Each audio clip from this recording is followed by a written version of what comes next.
Hello, church. Welcome back to Be Bold, Be Humble, Believe. Last week we started talking about the influence that parents have, the parent influencer. That's your job, that's who you are. And I talked about the present world that we live in and how our kids are going to be influenced. And then I talked about Noah and how he influenced his boys in an absolute dire situation that the world has never seen before. Somehow his boys were faithful and they stayed with him and they did right and they wanted to help him and they wanted to help the Lord. And so then I talked about the first point that we were discussing.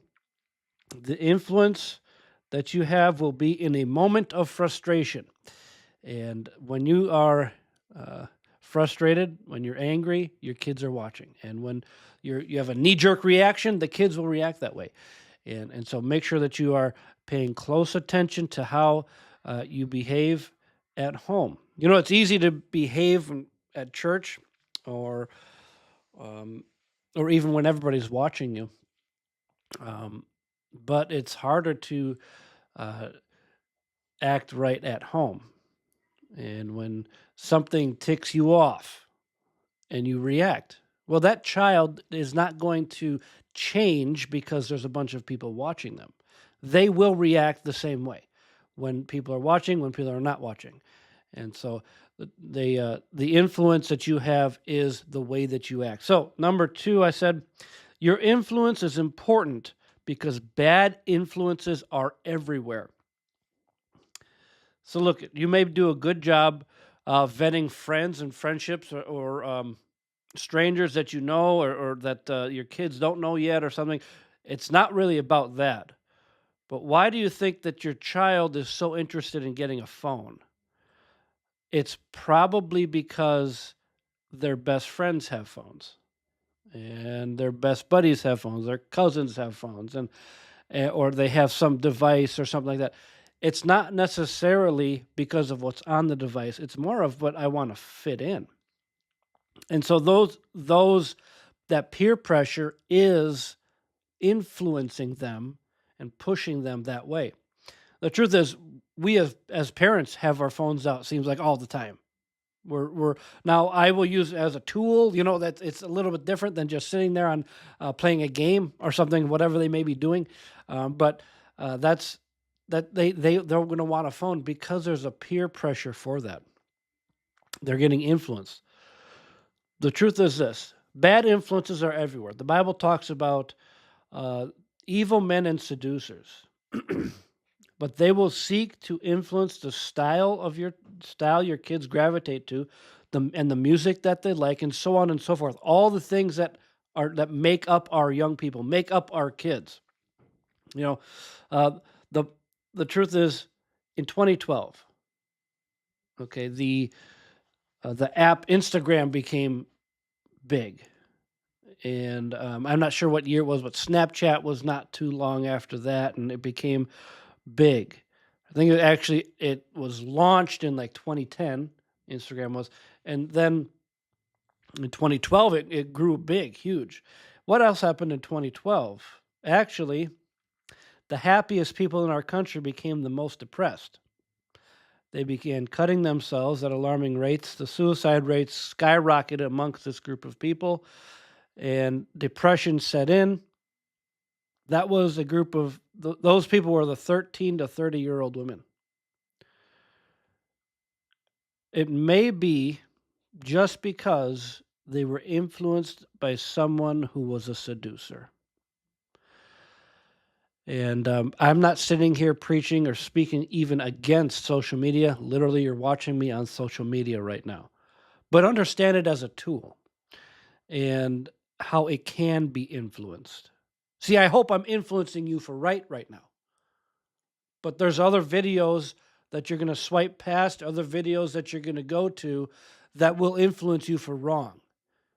We must be able to determine how and be serious about what we are watching. Because our children are also watching. And we must be influencing them for right. There is great evil in this world. And The truth is, many Christians don't even understand or want to understand and comprehend the kind of evil that's out there. Um, Churches nowadays don't even mention hell or Satan because that's abrasive. That's scary. It's contrary to what we like and what we want. But that's out there. You hear about in the news. There's people getting arrested. The ICE is hitting cities and hitting states, and they're taking people down that are evil. They're actually people that are getting arrested. And I'm not going to say it on here because it's how evil it is. But that's what's out there, and there's evil and seducer, and they want to influence our kids for wrong. We have to be careful. I mentioned last time about I watch football and the kids stop and watch the commercials and the ads that come on.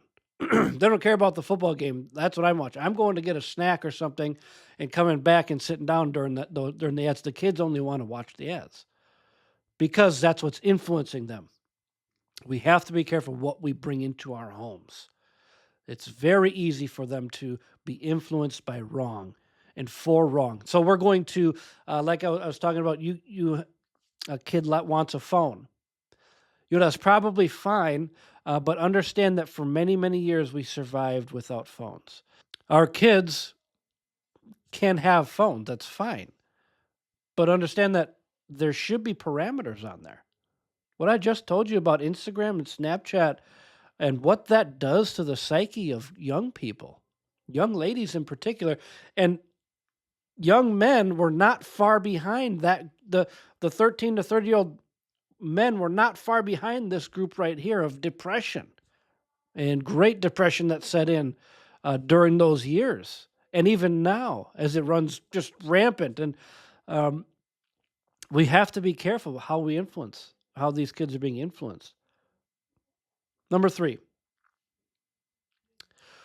what you say and what you display must be united. I want my kids to stay in the will of God, so I'm going to do my best to stay in the will of God. That's what I'm going to do. I'm going to try to serve the Lord how and where He wants me to, go where He wants me to. I want my kids to do the same. So that's what I'm going to do. I want my kids to be soul winners, so I'm going to be a soul winner. I want my kids to sing, so I'm going to sing. The truth is, my family sings all the time. Seems like I'm singing every other week, it seems like, in church. And I don't hate it. I'm not a great singer. But I'm up there doing this one thing. I'm embarrassing my flesh. And I'm okay with doing that because what does that do? It is less of me and more of God. It is, I'll hide me behind the cross is what I'm doing. I want to push God out there, even in my infirmities, even in something I'm not good at. Even in something I'm not, oh man, I can't really pick up this note, or I can't really, in practice, I've struggled this and this. We got to practice for, it seems like months in order to get a song right. And even then, sometimes it's not quite right. But we're up there. I'm not up there because I'm a good singer. I'm not up there because, even because I want to worship God. I do. But the truth is, I have a great time listening, and I have a great time raising my hands. I'm up there because there's 4 kids standing next to me who are being influenced by their dad and their mother, who get up there through anxiety, through things. I don't want to be up there, but I'm going because those kids need to see a father that's going to do the uncomfortable thing and for the Lord. And so I want them to do that. I'm going to do it. And so what I do is so important. What you say and what you display must be united. The statement that people, of course, do what I say, not what I do, that's, of course, a worthless statement, and it's a waste of time. Our political leaders will have rules for thee, not for me. Okay, the masking and everything during COVID, and they're allowed to travel. They're allowed to. How did you feel about that? Because that's how your kids feel about you sometimes when it's for you have to do this, but I don't have to do that. So understand that's where they're coming from. And so listen, just a little challenge today about the parent influencer. That is you. It is your job to influence your kids for right. They're going to get bombarded by influences all around them. Their best friends are going to influence them. Some of them for good, and some of them for wrong. You have to be careful. It is your job, parent influencer. God bless you. Like this video, share it. Have a great rest of your day.